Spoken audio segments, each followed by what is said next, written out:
Paz do Senhor para os irmãos, nós estamos mais uma vez aqui para estudarmos a lição, e a lição é a número 2, os 10 mandamentos. O primeiro mandamento, que é: há um só Deus e Ele nos ama. Oremos. Pai eterno, nós te louvamos, bendizemos o teu santo nome, Senhor. Pedimos a tua graça, a tua misericórdia sobre as nossas vidas, e que tu possas abençoar a todos nós e podermos assimilarmos, Senhor, aquilo que tu tens para nos alimentar da tua palavra e aprender dela. E é no nome de Cristo Jesus que eu peço a tua bênção sobre todos nós, no nome dele. Amém. Então, vamos dar início lendo Êxodo, capítulo 20, versículos de 1 a 7, depois 22 a 24. Leiamos, pois. E Deus falou todas essas palavras: Eu sou o Senhor, o teu Deus, que te tirou do Egito, da terra da escravidão. Não terás outros deuses além de mim, não farás para ti nenhum ídolo, nenhuma imagem de qualquer coisa no céu, na terra ou nas águas debaixo da terra. Não te prostrarás diante deles, nem lhes prestarás cultos, porque eu, o Senhor teu Deus, sou o Deus zeloso, que castigo os filhos pelos pecados de seus pais até a terceira e quarta gerações daqueles que me desprezam, mas trato com bondade até 1000 gerações, aos que me amam e guardam os meus mandamentos.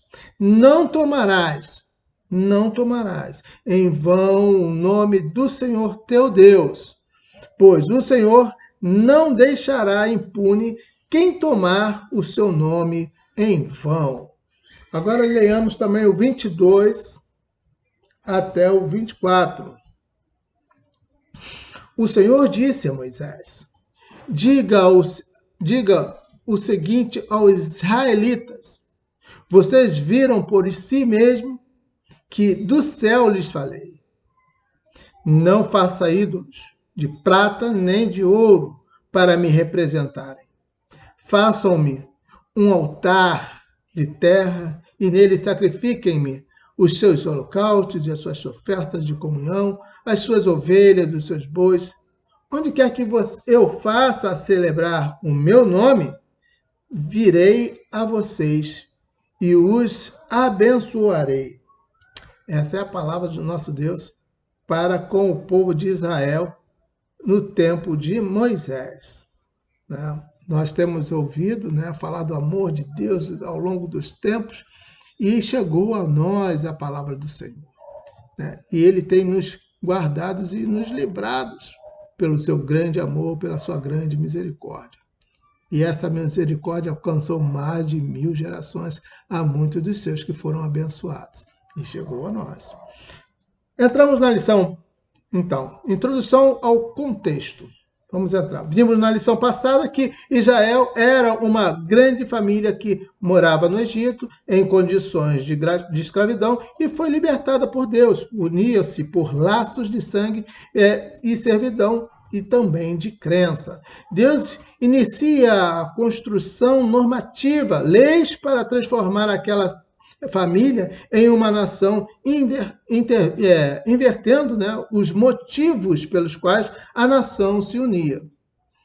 A família, que se designava pela alcunha de hebreus, ou seja, de apelidados de hebreus, nome da região onde eles habitavam, os descendentes de Éber, incluindo Abraão, vinha de 430 anos de escravidão. Anos de convivência com os egípcios, que eram politeístas, criam em vários deuses. Em Êxodo 12, se descreve essa situação. Naquela sociedade ainda havia faraós que se autoproclamavam filho de deuses na terra, como conta a história daquele povo. Era certo que essas práticas politeístas seriam assimiladas culturalmente por esta nação. E, ademais, Israel iria entrar em terra em que os povos adoravam deuses distintos em cada nação e ainda servia outros tantos, né? Temos, por exemplo, havia lá o deus Dagon, né? Vamos ler o versículo bíblico, né? Que está em 1 Samuel, capítulo 5, versículos 6 e 7. Preste atenção. Depois disso, a mão do Senhor pesou sobre o povo de Asdod e dos arredores, trazendo devastação sobre eles e afligindo-os com tumores. Quando os homens de Asdod viram o que estava acontecendo, disseram: a arca de Deus, de Israel, não deve ficar aqui conosco, pois a mão dele pesava sobre nós e sobre nossos deuses, né? O nosso deus Dagon. Quer dizer, quem operava naquela região era o deus Dagon, né? Que eles acreditavam, mas na verdade nada mais eram do que estátuas feitas por mão de homens. Porém, Deus não se agradava daquelas situações, né? E por isso Deus os castigou. Todos tiveram oportunidade naquela época, mas o povo de Israel não poderia se contaminar com aquela idolatria, e por isso Deus destruiu aqueles povos. Também tinha lá os filisteus, né? E principalmente a deidade dos filisteus, vizinhos de Israel, do lado oeste. Os fenícios, vizinhos de Israel ao lado do norte, eram devotos das deusas Estarote, né? Ou Astar. A leste, os moabitas adoravam Quemós e os amonitas a Moloque. Esse era o mais terrível de todos, né? Esse último exigia sacrifícios de criança e Deus não suportava isso.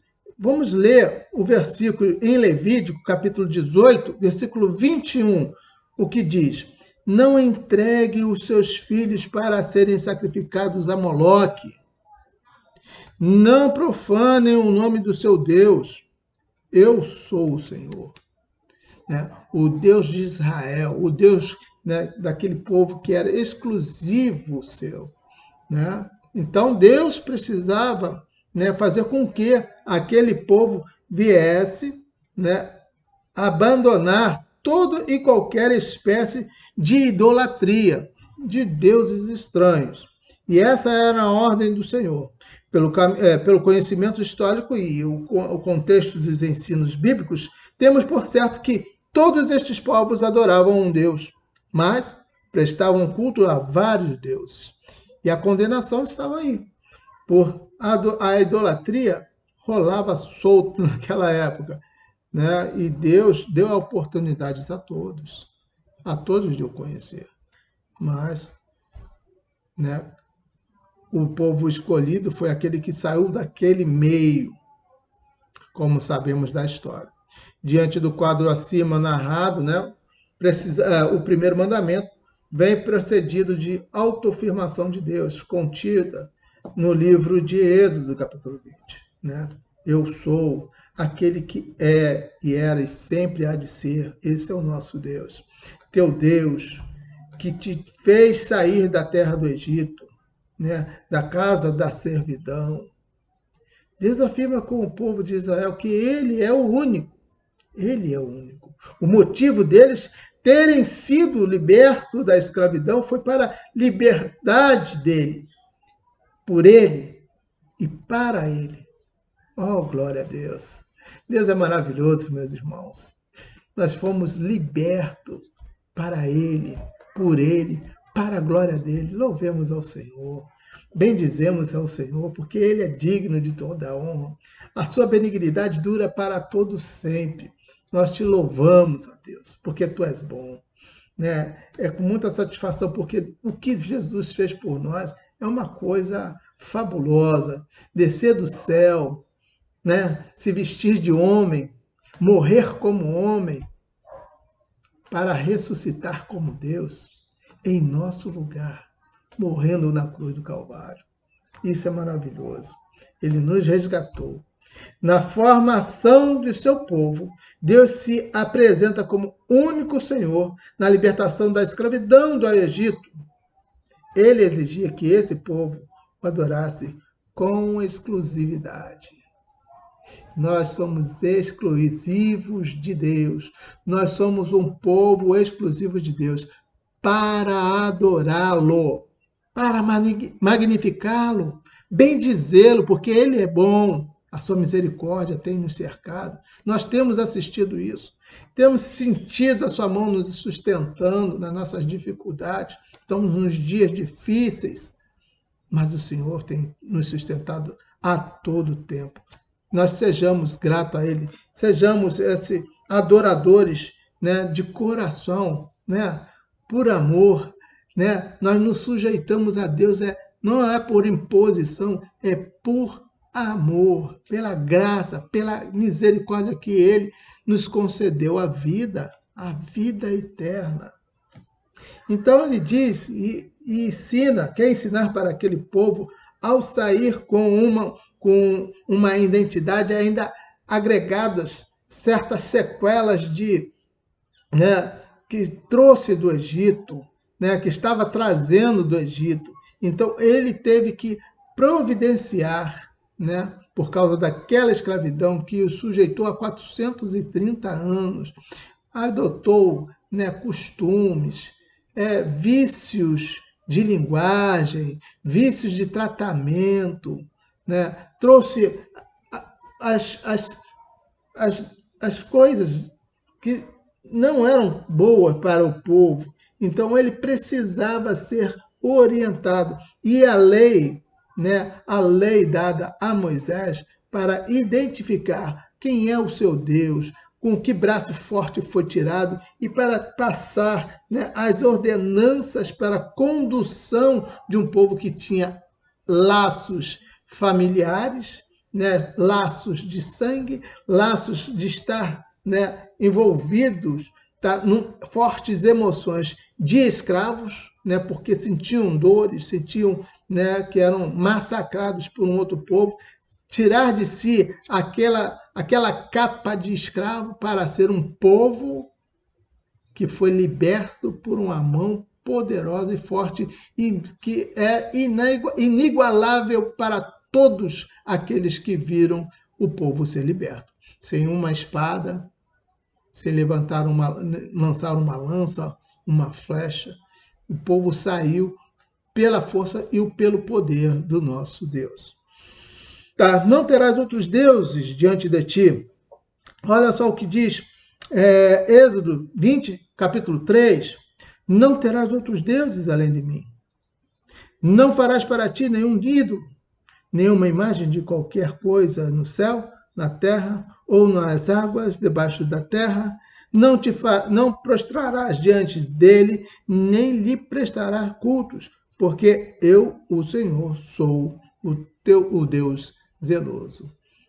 Aqui é o ponto forte, chave desse apontamento, é que Deus não queria idolatria no meio do povo. Não queria que o povo fosse enganado, adorasse alguma coisa que não fosse Ele, porque nós fomos feitos para adorar, né? E por esses motivos, Deus queria fazê-los enxergar quem era o Senhor nosso Deus, né? E Ele se mostrou um Deus exclusivo. Tá? A frase contida no mandamento é única e contínua. Propositadamente foi separada para uma melhor compreensão deste mandamento. A primeira parte do mandamento é revelar que Deus exige que nossa adoração seja destinada tão somente a Ele. E na segunda parte, para que incomum na Bíblia, muito embora seja uma eloquente afirmação silenciosa do alcance do amor de Deus, essa era a intuição. A capacidade da longanimidade do Senhor, nosso Deus, que nos suporta até quando, né, nós podemos avançar em nossos erros, ele dá uma oportunidade de nós nos rever os nossos atos, as nossas ações que ofendem a Deus. E Deus, com a sua benignidade, ele nos suporta e suportou aquele povo também, né? Embora seja uma eloquente afirmação silenciosa do alcance do amor de Deus. Né? Por meio desse mandamento, Deus exige um compromisso de fidelidade, comparado à relação do povo para com ele, que o que se espera de uma relação matrimonial. É a mesma coisa. Nós que somos seres humanos, nos relacionamos com nossas esposas, né? Nós temos que, para alcançar, né, um bom relacionamento, nós devemos nos devotar ao lar, né, à vida conjugal, aos filhos, dividir o nosso tempo, ser longânimo, dando oportunidade de arrependimento e acertos, perdoando a nossa esposa, perdoando os maridos, perdoando os filhos, corrigindo os filhos, corrigindo a esposa, corrigindo o esposo, para podermos andar juntos. Qual é o propósito? O propósito é a comunhão uns com os outros. Vivermos em comunhão, vivermos em amor. Né? Assim também Deus desejava que o povo de Deus tivesse essa preocupação em servi-lo com amor. Andar segundo a tua graça, andar segundo o seu propósito, segundo os seus ensinamentos, conforme a palavra foi escrita e deixada para que nós acertássemos e não errássemos.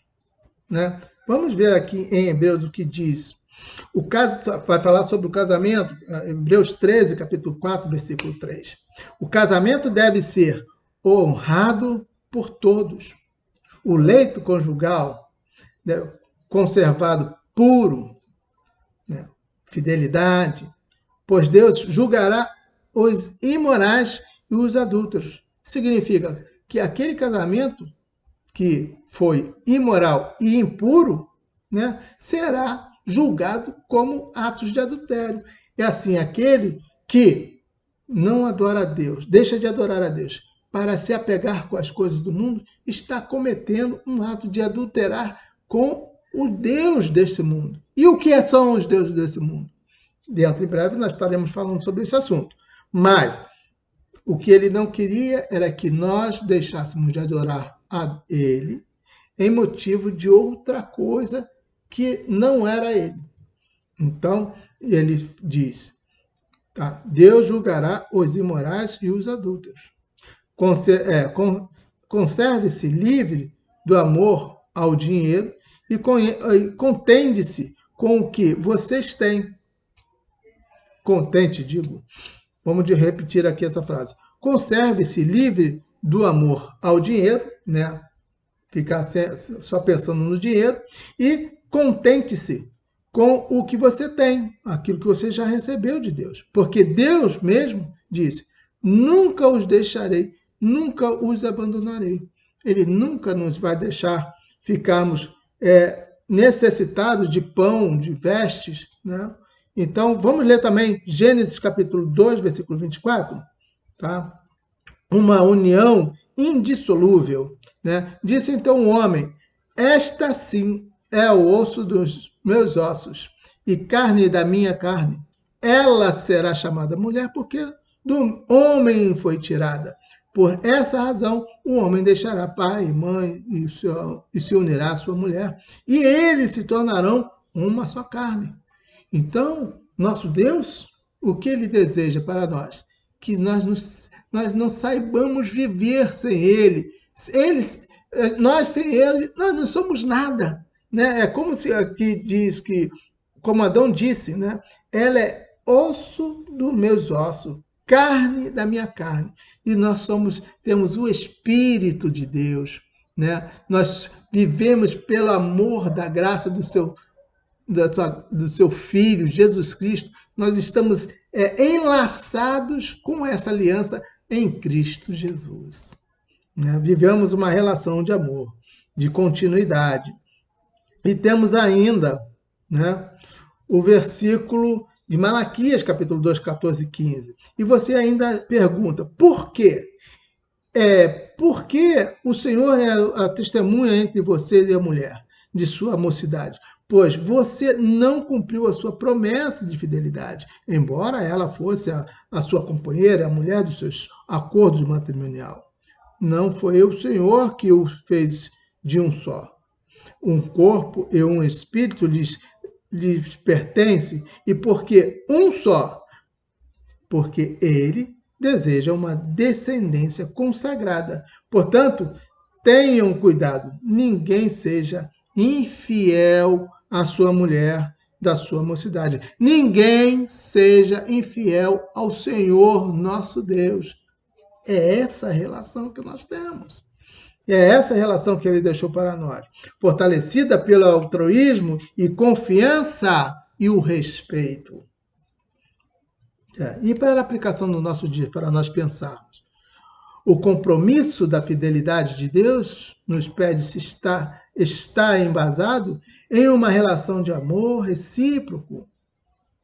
Aí pergunta-se, você já experimentou, ou nós já experimentamos alguma traição?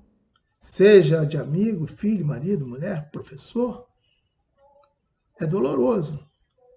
Deve ser muito triste você ter essa sensação de traição, que alguém lhe traiu alguma coisa. E é esta sensação que Deus não gostaria de ter, né? Que um dos seus filhos, né, trocasse ele por algum outro Deus, que não seja Deus.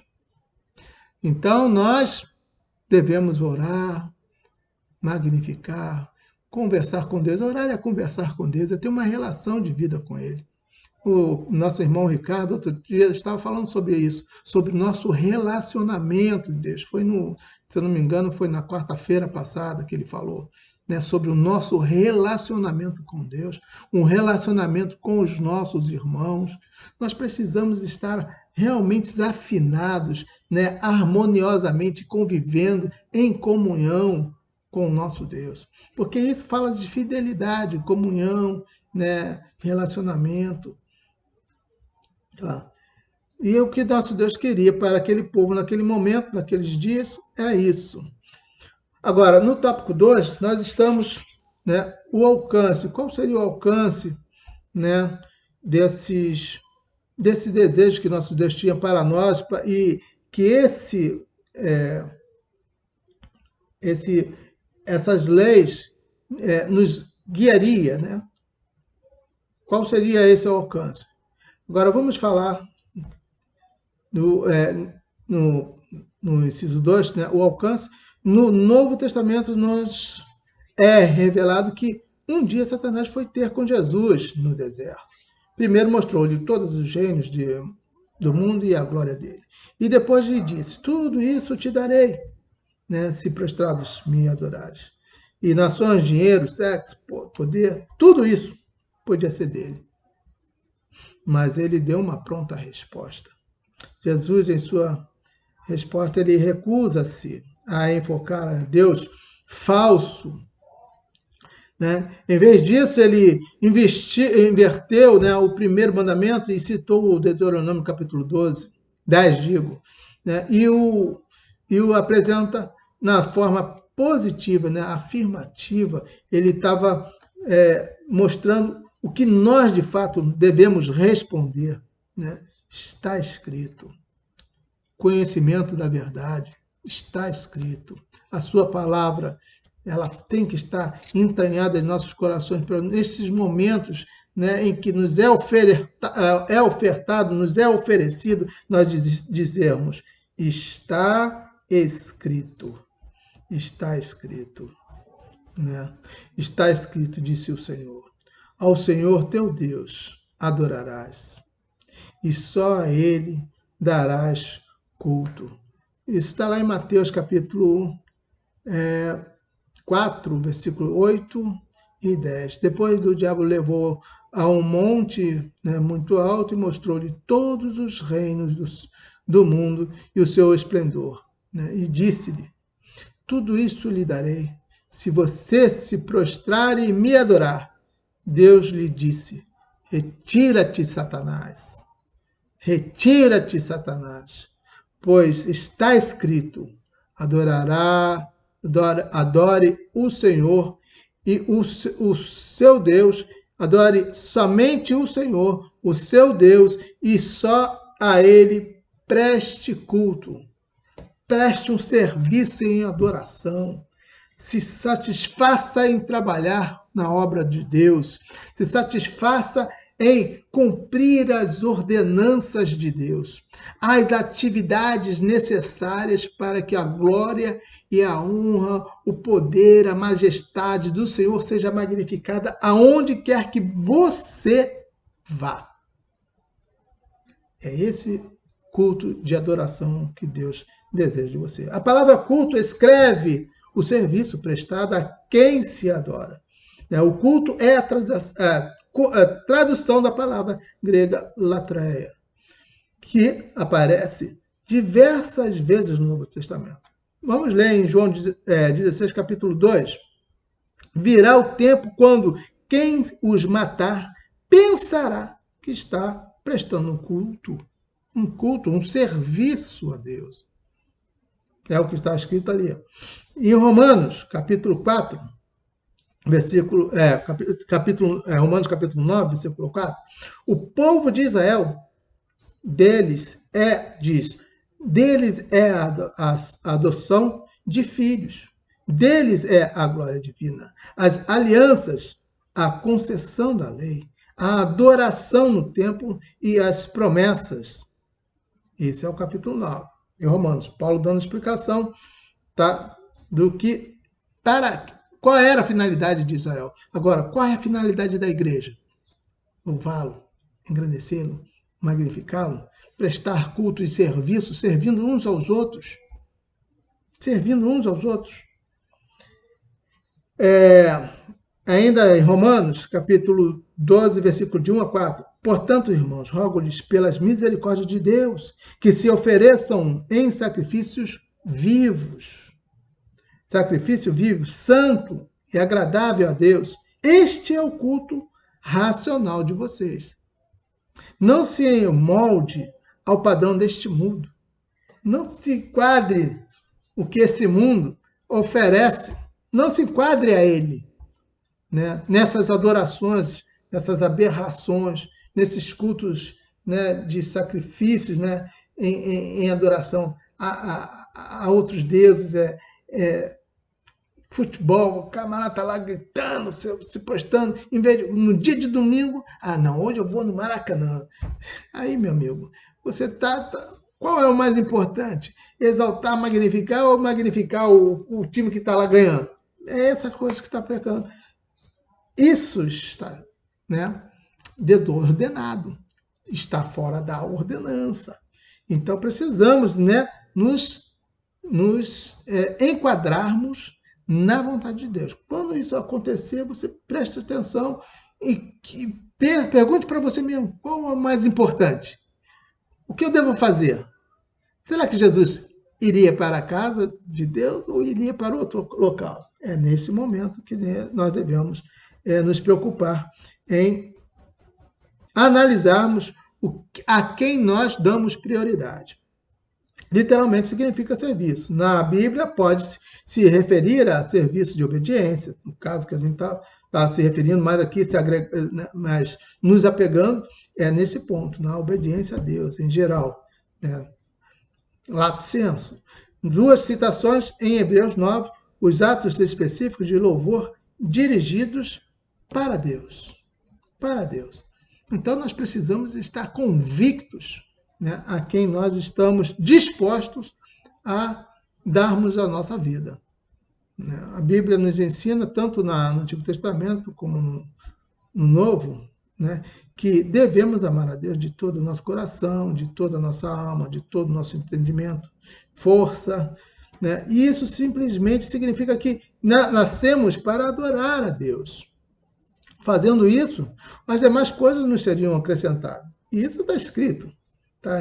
Em Mateus capítulo 6, versículo 30 a 34. Vou ler para vocês. Se Deus veste assim ervas do campo que hoje existe e amanhã é lançada ao fogo, não vestirá muito mais a vocês, homens de pequena fé.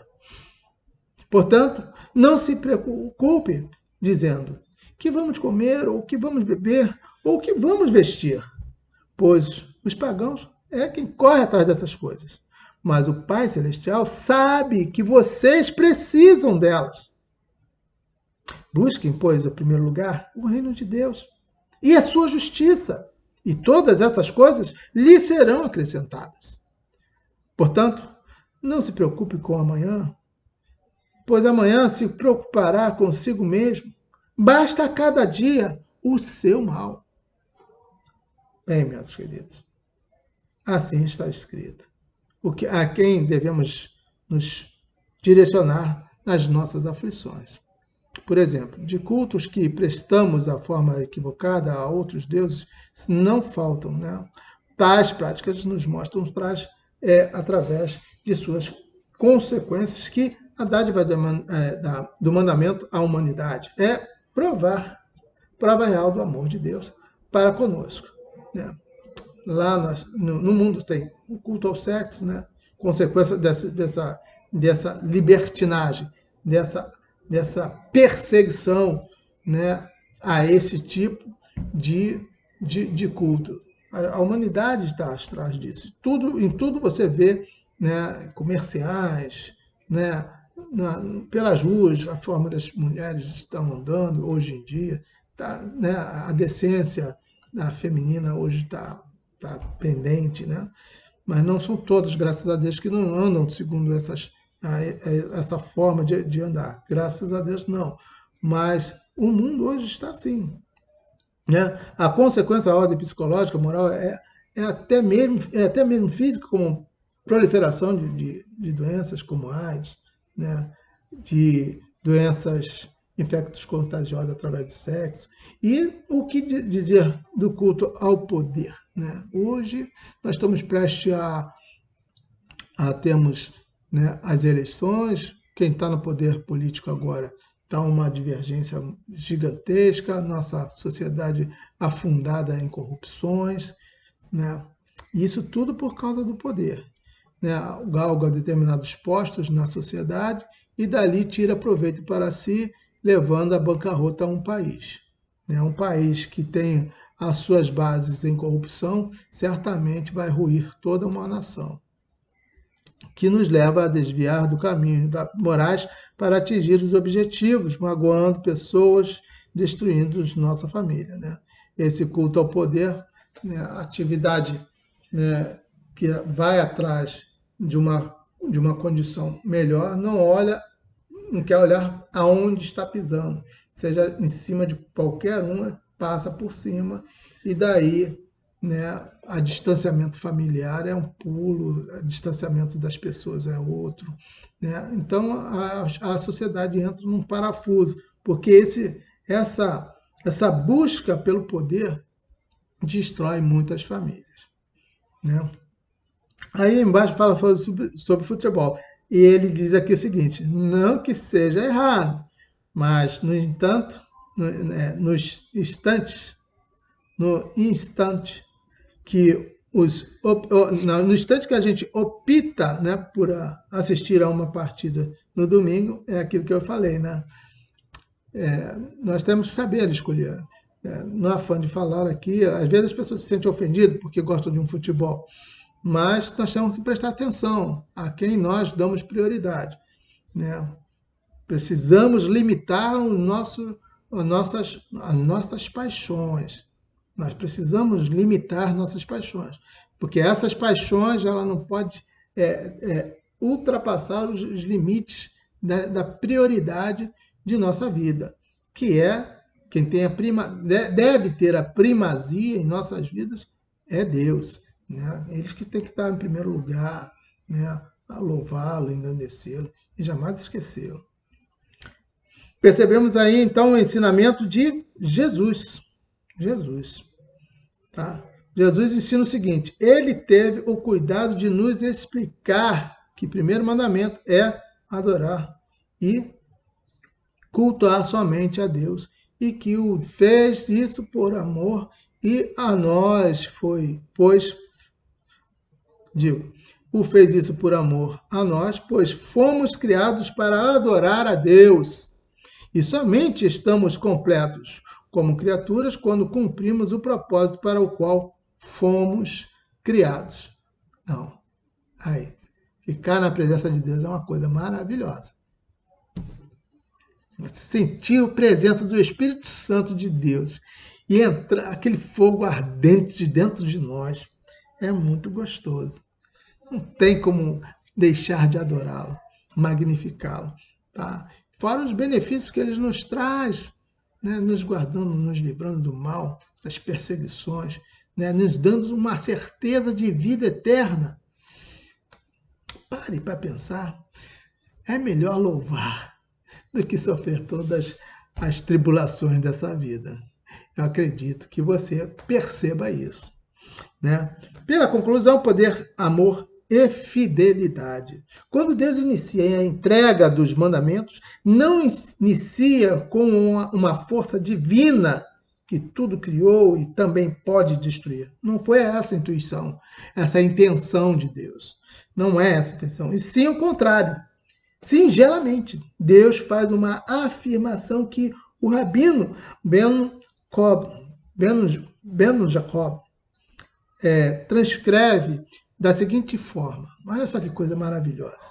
Preciso de uma parceria com você, baseada numa história de amor que lhe tem, e estou comprometido com trabalhar e conjunto para recuperar este mundo em ruínas. Não posso fazer isso sem você. Que lindo, né? Sentir o amor de Deus, sentir a graça de Deus, a compaixão de Deus. É maravilhoso. O primeiro mandamento se apresenta como uma oferta de relacionamento ou uma proposta de casamento do Espírito Santo. A eloquente voz silenciosa de Deus, contida no mandamento, diz: eu me preocupei com você e fiz o que era devido em seu favor. Mas agora eu preciso de um compromisso que parta de você. Enfim, a ternura, o cuidado de Deus neste mandamento podem ser resumidos na seguinte aliança: eu sou teu, e em contrapartida, tu serás meu. Essa é a proposta de amor do nosso Deus para conosco. Ele é maravilhoso. Oremos para terminarmos essa aula. Foi muito bom conversar e ler essa lição com vocês e partilhar com vocês o amor de Deus em nossas vidas. Deus eterno, nós te exaltamos e te agradecemos por tudo quanto tem feito em nossas vidas, por teu amor, pela tua palavra e a oportunidade de nós te servirmos e te adorarmos.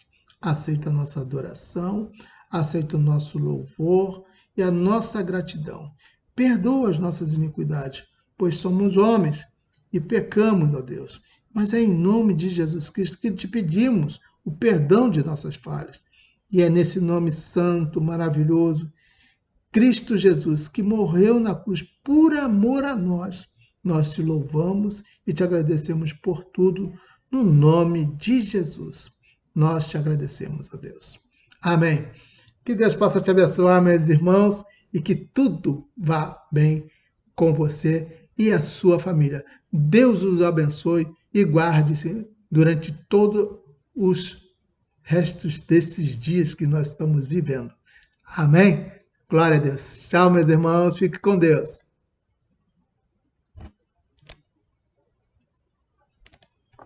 Não